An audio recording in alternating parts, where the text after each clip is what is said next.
பிள்ளைகள், நாங்கள் இப்போ என்ன பாடம் பார்க்க போகிறோன்னா கணித பாடம். சூழலில் நாம் அவதானித்த சில பொருட்களில் காணப்படும் ஒரு பண்பினை பற்றி இப்பொழுது நாம் ஆராய்வோம்.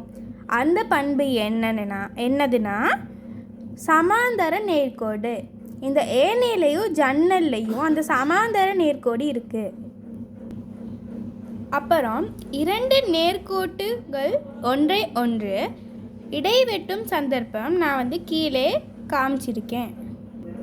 அதே மாதிரி இரண்டு நேர்கோட்டுகள் ஒன்றை ஒன்று இடைவெட்டும் சந்தர்ப்பம் கீழே நான் 2 சந்தர்ப்பம் காமிச்சிருக்கேன். சமாந்தர நேர்கோடுகளை குறித்து காட்டும் முறை நான் கீழே காமிச்சிருக்கேன்.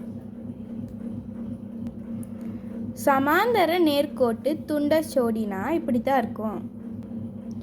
இரு நேர் கோடுகளுக்கு இடையே உள்ள செங்குத்து தூரம் கீழே நான் காமிச்சிருக்கேன். இரு நேர்கோடுகள் சமாந்தரமானவையா என பரிசோதித்தல் நான் கீழே காமிச்சிருக்கேன். அது அப்படி தான் பரிசோதித்தல்.